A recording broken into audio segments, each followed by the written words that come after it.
palavra que eu quero falar com vocês hoje não fala de economia, mas fala sobre custo. E eu tenho pensado, e Marta estava falando aqui durante o período de louvor, e é o tema da mensagem, viu? O tema da mensagem é o seguinte: o que não tem custo, não tem valor. Pastor, isso é muito relativo.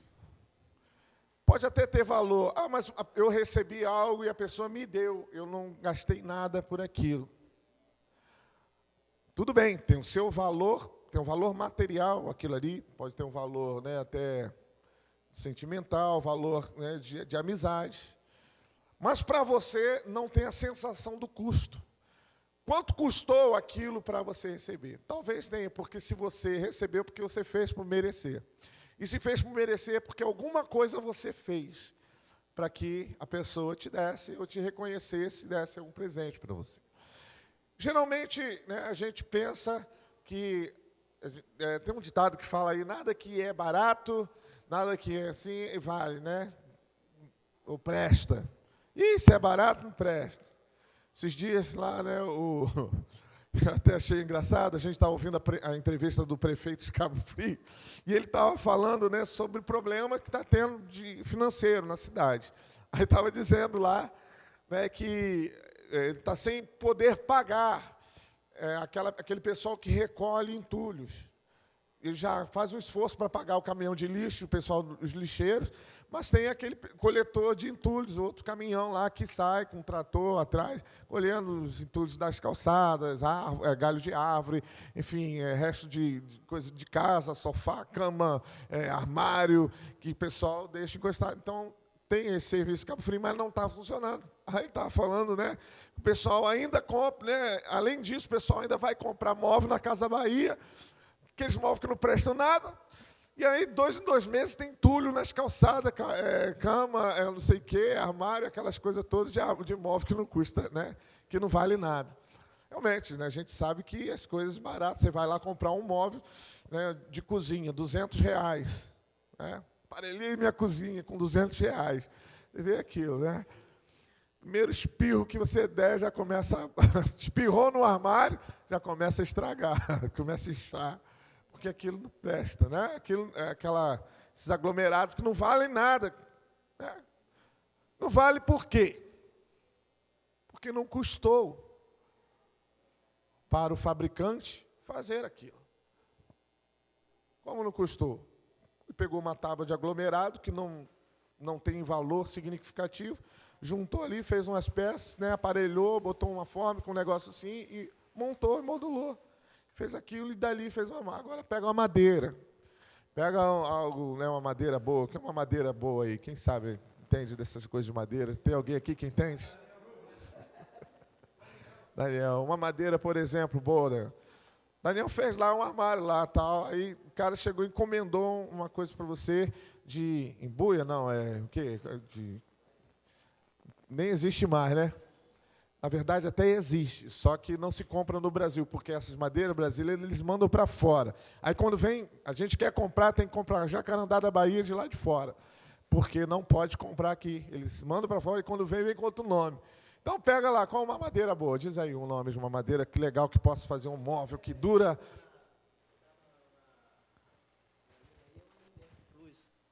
MDF, mas MDF não é madeira pura. Cedro, por exemplo, cedro. Cedro é bom, né? Cerejeira. É bom? Dura a vida toda e mais 2 meses. Até acabar. Então, aí tem lá, aí manda fazer. Aí o cara vai lá, eu quero um MDF. Eu quero um de cerejeira. Qual que vai custar mais? O de cedro, de cerejeira. Vai custar mais. Mas qual que vale mais? O de madeira. Então, o que custa um preço mais caro, geralmente, vale mais. Tem mais valor. E aí eu quero conduzir agora a sua linha de pensamento. Você agora pense, quanto custa a sua vida? Quanto custa a sua vida? Alguém comprou.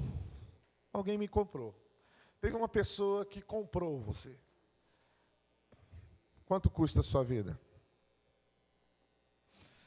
Essa vida, esse cabelo aqui do festa junina. Quanto custa? Valor nenhum. Quanto custa a sua vida? Outra pessoa tem outra resposta? Custou outra vida. E custou o preço de sangue.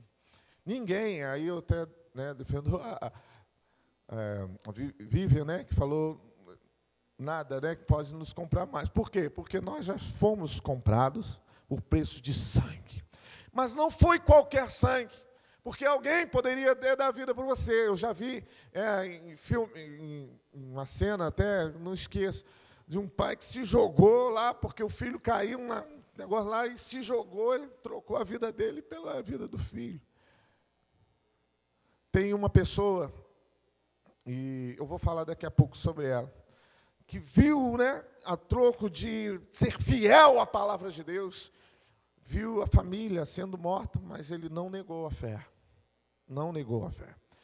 Mas eu quero falar para vocês, o nosso valor está diretamente relacionado àquilo que Jesus pagou por nós. Nós valemos preço de sangue, sangue de Jesus. Quantos foram comprados por Jesus aqui? Digo amém. Então você vale a vida do Filho de Deus. Você já pensou nisso? Você vale a vida do Filho do Criador, do Todo-Poderoso.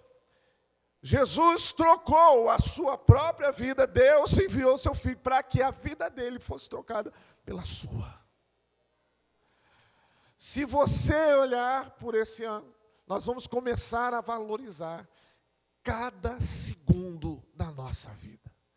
Cada momento da sua vida vale algo, é algo precioso. Por isso que a gente fala, o tempo é tão precioso.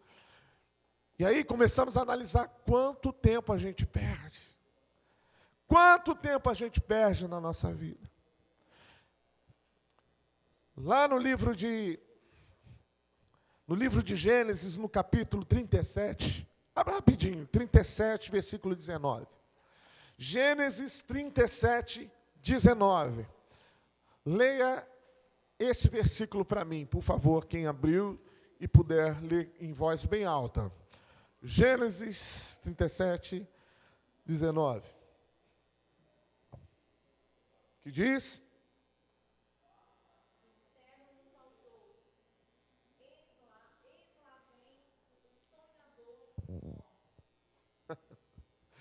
Essa tradução é boa, né? Eis, lá vem o sonhador mor. Em outra versão está o que aí? Lá vem o sonhador, diziam uns aos outros.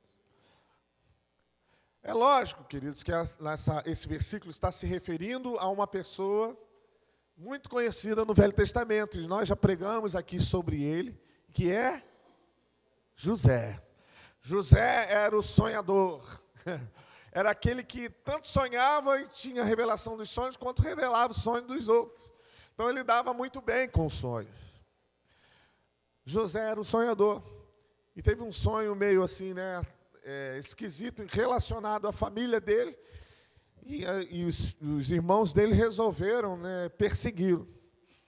Então a história se desenvolve, eu não vou pregar sobre José aqui, mas a história de José, a gente lendo essa história, nós acreditamos que é plenamente possível.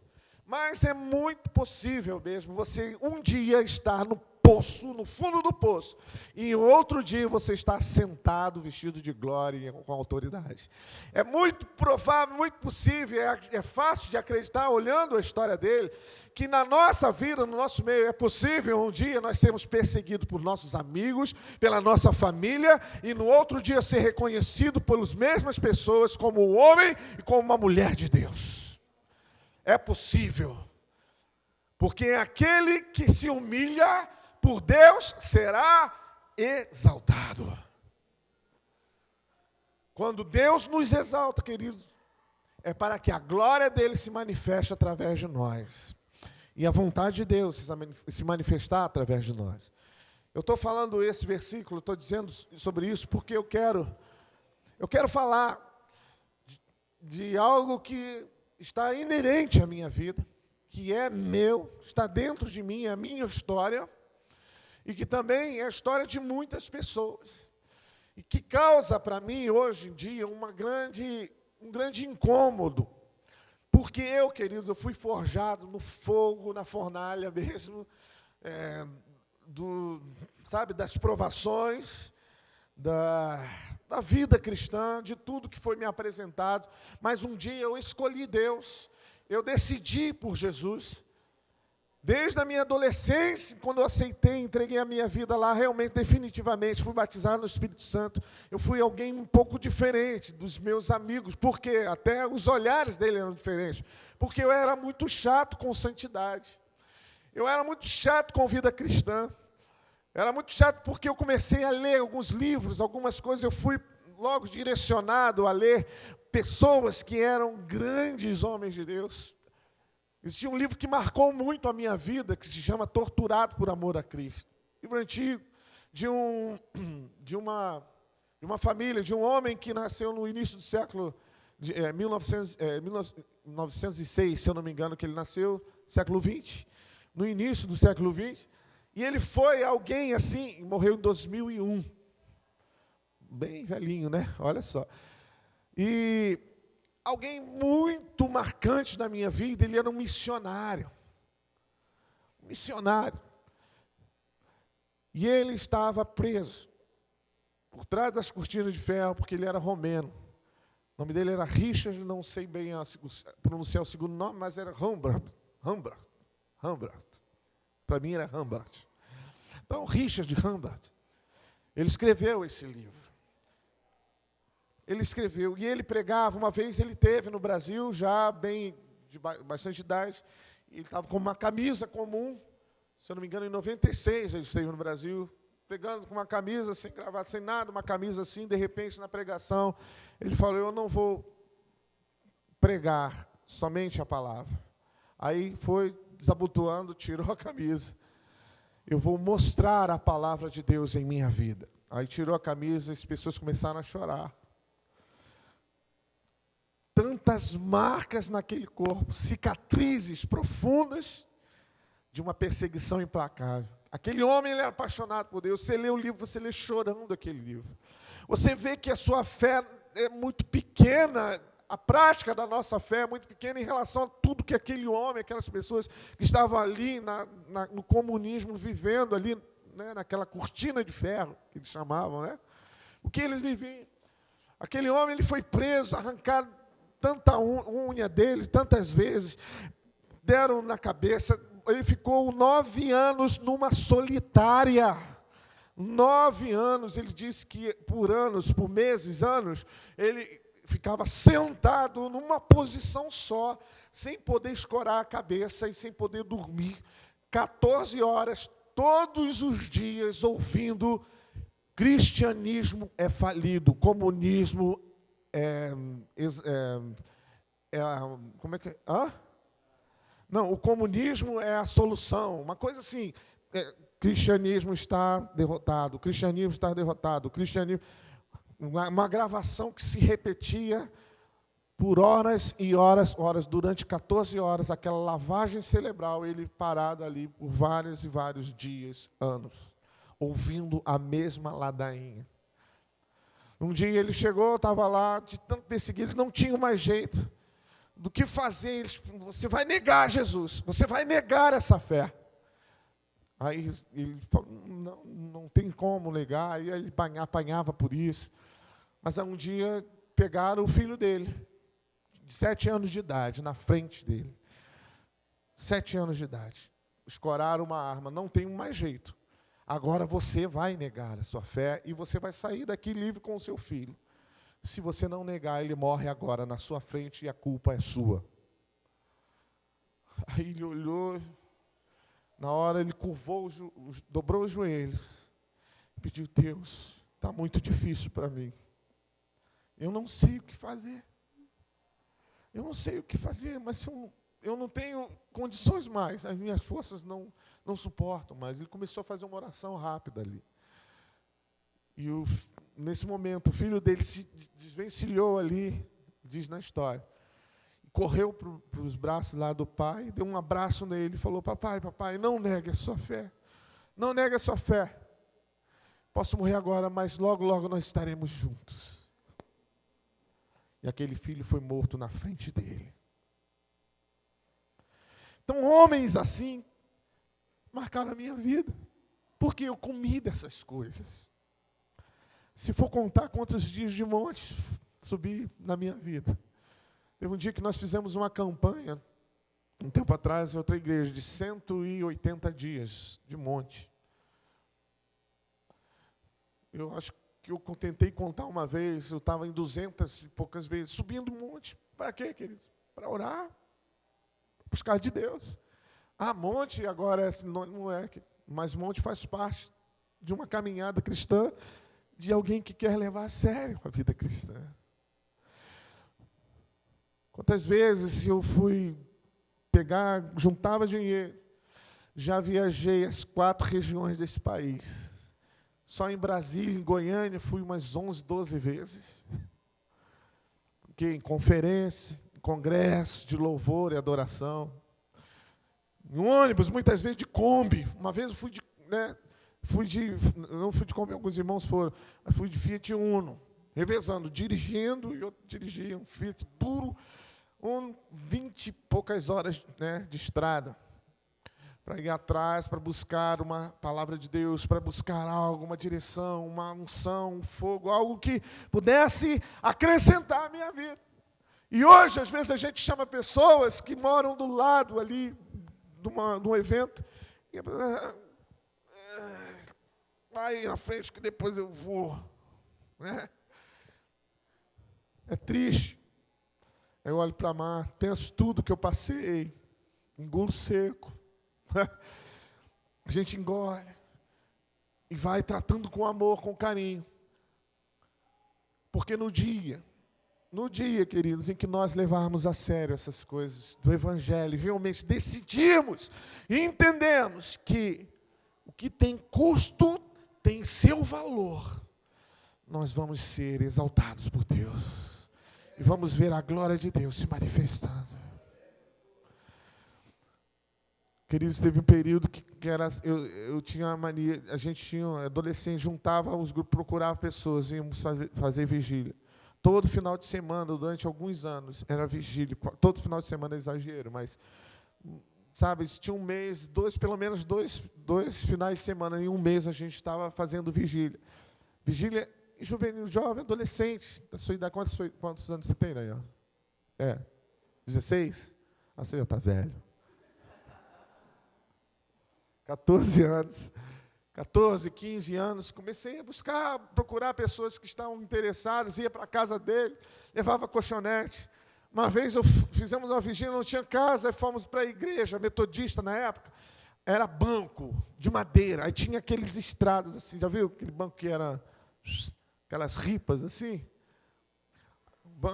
Aí não tinha, eu tinha esquecido de levar, já era tarde, já era quase 4 horas da manhã, a gente tinha acabado de orar, de buscar, de tocar, de cantar, de louvar ao Senhor, de buscar a Deus, essa vigília, aí não tinha como mais ir para casa, aí eu esqueci de levar a roupa de cama, o colchonete, deitei naquele estrado daquelas coisas lá da igreja, na sala dos fundos, lembro até hoje, acordei todo quebrado, 7 horas da manhã, muito sono, mas todo quebrado, mas feliz da vida, porque eu tinha buscado a Deus.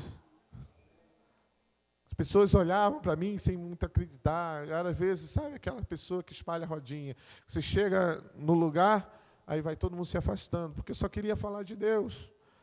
E a garotada queria azarar as meninas, queria sair e tal, de vez em quando, mesmo na igreja, mas era isso da garotada, mas eu era meio chato. Era chato porque eu queria buscar a Deus e procurava pessoas que queriam também, interessados no Senhor. Porque eu sabia que na hora certa Deus iria me dar um presente maravilhoso, como Ele me deu. Depois a gente conversa lá em casa. Lá. Tudo tem um custo. Aleluia. Então, queridos, eu estou falando porque eu não estou acostumado com coisas fáceis. Nossa vida, até mesmo, a área financeira, trabalho, sempre com muita luta. Nós, início do casamento, nós decidimos um dinheiro extra, ganhar alguma coisa. Pegamos um isopor. Resolvemos vender salada de fruta. Aí, salada de fruta na praia. Vamos lá. Aí fomos na praia, Cabo Frio, já estamos vamos para Búzios. Aí saímos daqui com isopor na mão, fomos para Jeribá, vender salada de praia. Chegamos lá, a gente vendeu, né, um copinho, tal, muito legal a nossa salada, até hoje a gente faz assim, né, botamos aqueles copinhos, né, bonitinho. Aí quando chegamos lá em Jeribá, eu olhei, a primeira coisa que eu vi, um cara servindo numa bandeja, uma salada de fruta dentro de um abacaxi, cheio de não sei o que, tal, aquelas coisas todas, um abacaxi, indo lá na areia servir, eu olhei aquilo ali, assim, e eu estou servindo num copinho, uma salada de fruta, e eu, meu Deus, nós não vamos vender nada aqui. E, de fato, andamos para lá, andamos para cá, andamos para lá, tal. Umas 2 horas depois, a gente estava comendo salada, voltando para casa. Então, vendemos uma salada, querido. Uma salada de fruta. Foi, ó. Aí, acho que tentamos as 2 vezes. Não, vamos tentar de novo. Não sei se foi 2 vezes, só foi uma só. Sei que na outra vez, passaram uns dias, 2, eu falei, vamos para a praia. Aí peguei lá as madeiras, olhei lá uma pessoa que nos ajudou muito, orientando, assim, ela tinha uma barraca, que ela se abria assim, né, uma barraca, ela abria igual um leque. Aí ficava assim, tinha umas madeiras assim, 3 madeiras assim, aí tinha uma lona por cima. Eu olhei e tal, estudei bem, captei. Aí eu fui para casa, comprei os negócios, fiz aquela barraca, comprei a lona, coloquei ilhose, chegamos na praia, é aqui. Aí o outro já lá da barraca falou, na minha frente não pode. Eu falei, não, eu vou ficar aqui, quero ver quem me tira. Não foi, nós ficamos na marra, na raça. Nós vamos botar aqui, porque a gente já tinha tentado andando, mas não tinha também vendido, acho que vendeu uma na Praia do Forte, logo depois de... Não, vamos ficar aqui e as pessoas aqui vão atrás. E nós vamos montar uma barraca. Pegamos uma vasilha bem legal, aquela de transparente, bem grandona, Tupperware, aquelas grandes assim, enchemos de salada de fruta pela fé. Nós vamos vender. E aí começamos a fazer 2, 3, 4, 5 vendas. Na outra semana já estávamos assim, né, já vendíamos 20 saladas. Até que o negócio começou a dar certo. Compramos algumas coisas, depois vendendo salada de fruta. Talvez aí, não sei o que a gente pode falar hoje, que seria, mais ou menos, nós chegamos a vender R$500, assim, de lucro, né, no dia, na praia. Então, deu certo, né? Tá legal. Mas deu certo depois, porque antes, quem perguntava, se a gente visse a nossa história, ouvisse, não ia acreditar. Mas por quê? Porque nós acreditamos. Tínhamos exemplos de pessoas que trabalharam e, pelo trabalho, pelo esforço, conseguiram. E nós tínhamos a fé. Nós acreditamos, não, se a pessoa vende, deu certo, vai dar certo com a gente também, porque nós temos Deus conosco. E a insistência, a fidelidade, o trabalho, a luta, o custo teve o seu valor. E nós tivemos o retorno daquilo que nós estamos fazendo. Então, queridos, eu quero dizer algo para você. Igreja que propõe coisas fáceis, igreja que, vamos lá, doutrinas que ensinam que você orar a Deus, fizer jejum, buscar o Senhor, os seus problemas vão se resolver. Isso é uma pegadinha, porque eles se resolvem muitas vezes. Lógico, tá? Você vai para o monte, vai fazer isso tudo, tá? Aquela outra. Mas mesmo fazendo assim, a vida não é fácil. As coisas não são fáceis. Eu digo sempre para todas as pessoas que eu discipulo, jovens principalmente, que estão começando.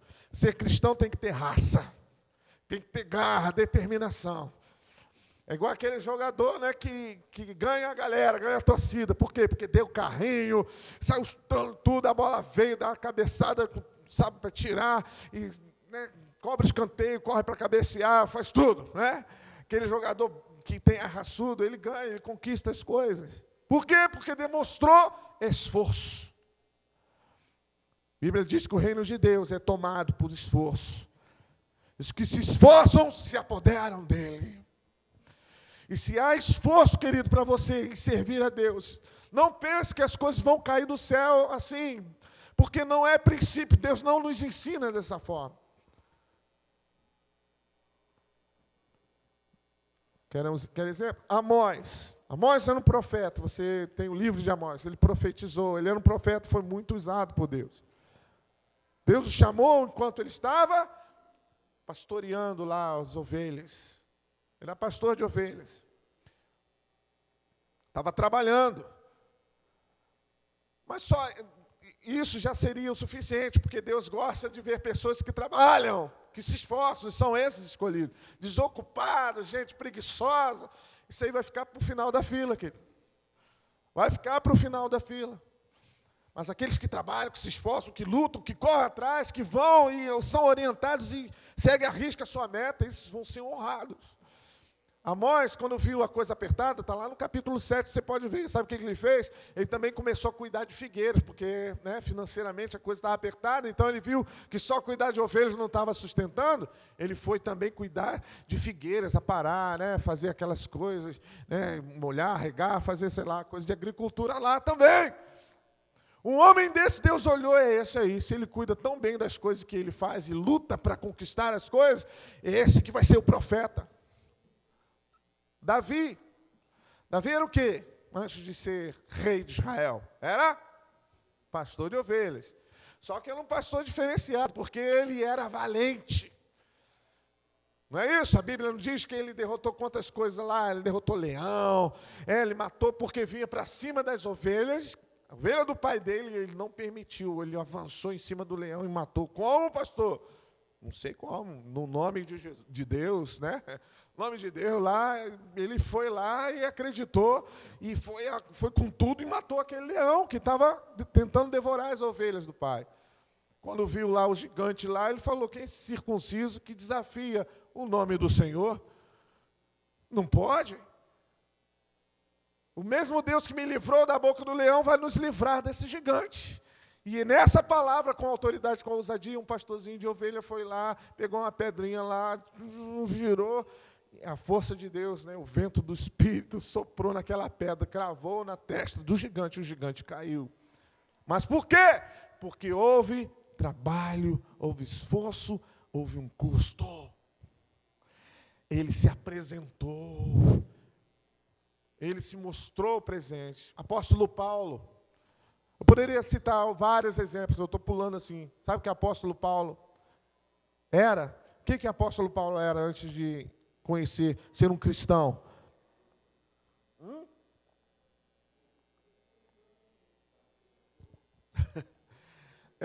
Na verdade, esse é sob o nosso ponto de vista, porque não era a profissão dele. Profissão de Paulo, perseguidor de cristão. Não era isso, Paulo era um funcionário, era um empregado, era um fiel e determinado judeu que servia lá o Império Romano. Era um funcionário público, era uma pessoa que tinha uma função e ele exercia a função literalmente. Sim ou não? Era a função dele e ele fazia com capricho. Olha, matava um cristão de... Legal. E ele fazia muito bem. Deus olhou do céu e falou, se ele faz com tanto zelo uma obra tão terrível dessa, onde abundou o pecado, vai superabundar a graça. Se ele faz com tanta diligência uma coisa tão terrível, tão desprezível, eu vou chamá-lo para mim. Porque com essa mesma diligência ele vai ser um revolucionário. Foi ou não foi? Jesus se apresentou a ele, caiu do cavalo, literalmente, se tornou um cristão. E se tornou o maior nome da igreja primitiva, ao apóstolo Paulo. Era um trabalhador, lutador, um guerreiro, não tinha preguiça com ele, não tinha desânimo com ele, não tinha tempo feio, nem para um lado do mal na época, quanto mais para o lado do bem. Deus, Ele é maravilhoso. Ele é tremendo. Deus fez isso com Amós, Deus fez isso com Davi, Deus chamou Paulo, Deus chamou o pastor Kleber, Deus chamou Giovanni, Deus chamou Jonathan, acorda! Você vai ser um ganhador de almas. Deus está te chamando, querido, para sacudir a poeira do pé e fazer algo que faça diferença no mundo espiritual. Não seja aquela pessoa que vem semana após semana, senta no banco, sai do banco, levanta do banco, senta na cadeira, sai da cadeira, vai para casa e volta, tal. Mas eu oro em casa, queridos, faça algo. Seja alguém que realmente faça diferença. Se você está vendo cadeira vazia do teu lado, já profetiza, na semana que vem, quem vai estar aqui do meu lado é o meu convidado. Em nome de Jesus. É assim, amar vidas, desejar pessoas. Pedir a Deus que haja em nosso favor e que faça essas coisas. Quero dizer algo, já estou encerrando. Unção não existe, assim, unção não se revoga. A Bíblia diz que o dom é irrevogável. Ou seja, em outras palavras, não existe ex-ungido. Não existe, aquela pessoa uma vez foi ungida por Deus, perdeu, tal, né? Ex-ungido, acabou. Não existe. Pastor, mas o cara levou um tombo, ele está se afastado do Senhor. Está afastado, e isso pesa muito mais para ele. Pesa muito mais para você, que é ungido do Senhor, se afastar de Deus. Porque a unção está em você. Deus te ungiu. Se Ele ungiu você, é porque Ele acredita, sabe que você tem potencial. Deus, Ele não joga fora as bênçãos, os bens, as coisas preciosas que Ele tem. Ele não faz isso. Se você foi escolhido, se você veio aqui, entregou a sua vida para Jesus, foi ungido pelo Senhor para ser alguém diferente, fazer algo pelo Senhor, recebeu essa unção e esse dom que Deus te deu, é porque há algo em você, há um potencial dentro de você que Deus olha e vê. E isso, queridos, quando a gente diz amém, né, como eu digo também, isso nos pesa muito, sabe por quê? Porque nós já sabemos disso. Nós temos esse entendimento. E a pessoa como Saul, ele foi ungido por Deus. Ele é rei de Israel. Mas, de repente, ele fez uma ruaça, ele destruiu a vida dele, arruinou a vida de todo o povo de Israel, com maldições. Ele atraiu para si opressão. Saul, ele estava ao ponto de ficar endemoniado. E Davi ser chamado para ministrar adoração, louvor ali, e aquele demônio não resistir naquele lugar e sair. Mas ele nunca, jamais deixou de ser o rei ungido por Deus, até que ele morresse. Agora, depois disso, ele vai responder pelo que ele fez, mas a unção estava sobre ele. Então, queridos, se alguém pensou aqui um dia, né, ou já teve, flertando com esse mundo, saiba que você levou a unção lá para o mundo, para compartilhar com as coisas da carne. E isso é pesado diante do Senhor. Por isso que nós pregamos o arrependimento, por isso nós pregamos a reconciliação e levamos muito a sério isso, porque além de estar salvando uma vida, né, trazendo a salvação, nós estamos resgatando um ministério. Isso é tremendo, isso é maravilhoso. Ao ponto de chegar pessoas que talvez nem acreditavam mais em você. Eu ouvi ali, aquilo mandou, eu achei tão interessante que ele falou muito aquela palavra no meu coração, viu? Daquele testemunho daquele homem lá.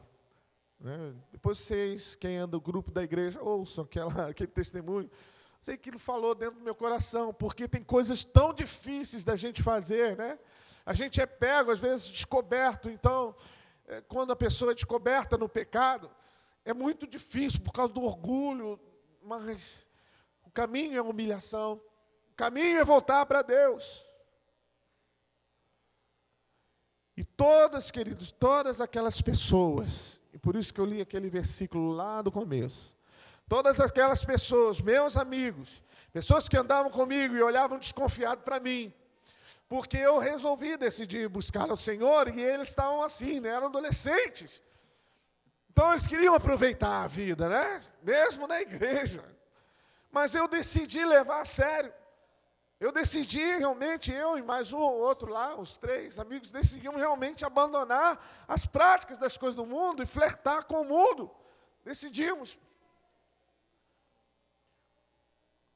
E eu guardei, eu louvo a Deus por isso. E eu tenho muito orgulho disso, viu? Guardei com todo zelo, passando pressões, passando lutas, mas eu guardei a unção e o chamado dentro de mim. Guardei a unção, o chamado. E aquelas pessoas, muitos talvez não tivessem acreditado, porque eu era um sonhador. Lá vai o sonhador. Mas eu não dei importância. Sabe por quê? Porque Deus acreditou no meu sonho. Não importava se ninguém acreditasse. Deus acreditou. Eu sonhava em ministrar louvor, em aprender violão. E logo aprendi. Tinha muita timidez, muita dificuldade de me expressar. Até hoje tenho. Mas eu fui aprendendo, aos poucos, me esforçando, estudando, lendo, ouvindo. Quantas mensagens eu já ouvi na minha vida. Quantos livros, né? Tive que aprender. Quantas ministrações. Hoje é tão bom, porque a gente tem o YouTube. Então, a gente tem acesso a tantas palavras boas. Então, mas tem muitas também que não, né, não vale muito a pena. Então, a gente tem que fazer uma seleção boa, né? Mas muitas palavras, a gente fica ouvindo e aprendendo. Ouvindo e aprendendo, e Deus falando e ensinando. Mas é necessário pagar um preço. É necessário ter custo. E eu não sei, queridos, nessa noite você veio para cá. Eu quero, em nome de Jesus, como pastor dessa igreja, exortar e ministrar e ensinar. E dizer, queridos, que se Deus te chamou, aceite de coração. E acredite que Deus está contigo para você romper com todas as dificuldades. Porque quem põe a mão no arado e olha para trás, não está apto para o reino. Jesus disse isso. É duro, é pesado, é árduo. Ai, Senhor, já era, eu já olhei para trás, já fiz coisas. Retoma. Pega de novo um cajado. Segura na mão de Deus novamente. Prossiga. Se tiver que recomeçar, recomece. E toma um compromisso, faça um compromisso, uma aliança com Deus, de jamais olhar para trás, de querer mais as coisas, as cebolinhas, os temperos, as coisas do Egito, de desejar que as comidas do Egito, em trocar o milagre, a provisão milagrosa de Deus, o maná que cai do céu, pela comida do Egito, do mundo. Lá, aparentemente, é mais bonito. Lá, aparentemente, é mais gostoso. Lá, aparentemente, é mais feliz, é mais alegre, é mais divertido. Lá fora, as coisas são muito atrativas.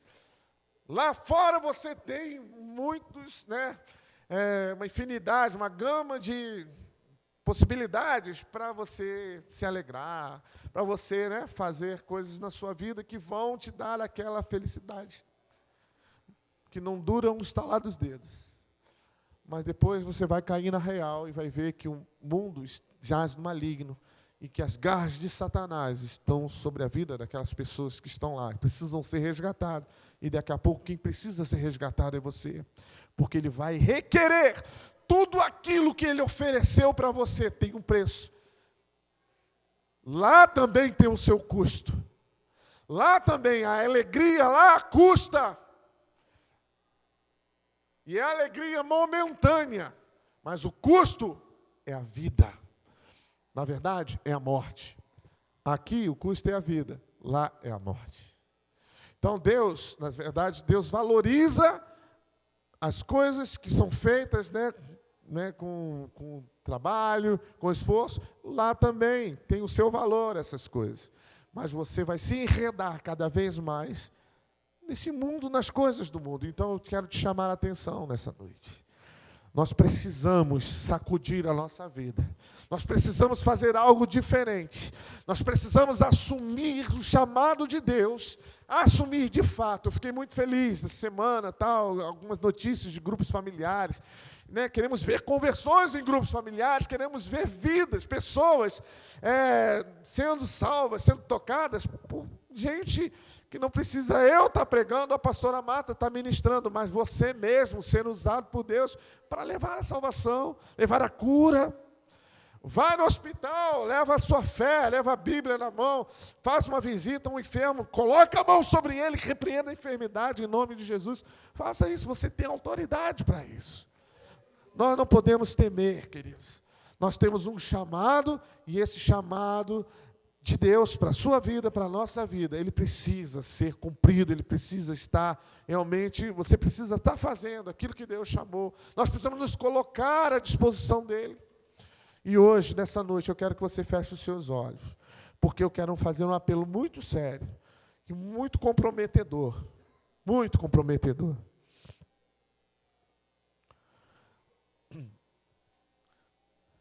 Como eu falei, eu não estou acostumado, a esse, graças a Deus, ao evangelho fácil. As coisas muito fáceis, muito simples, muito... tudo bem, é simples no sentido, por exemplo, de adorar. Porque às vezes a gente complica quando a gente oferece a Deus a nossa adoração. Mas naquilo que realmente requer o seu esforço, requer algum pagar de preço, como, por exemplo, vida de oração, como, por exemplo, ler a palavra, como, por exemplo, ler um livro, como, por exemplo, estar aqui domingo de manhã para estudar a palavra, fazer o MSEC, como estar aqui no Tadel, para sair daqui e vai para o Tadel regional, como estar em comunhão, como sair de sua casa num dia frio, chovendo, ir para o grupo familiar, antes disso passar na casa de uma pessoa, carregar, botar ela no carro, ou pegar, botar embaixo do guarda-chuva junto com você, caminhando para o grupo familiar, fazendo as coisas de Deus. É muito difícil, mas se você fizer isso com todo o seu coração, o Senhor vai te honrar. O Senhor vai te honrar, Ele é contigo, queridos. Pode ninguém reconhecer, pode ninguém ver isso. Lá vai um sonhador, o outro lá, maluco, com a Bíblia na mão. Vai para dar dinheiro lá para o pastor, vai fazer isso, aquilo, outro. Vai, querido, na sua fé, siga firme, porque quem te exalta é o Senhor.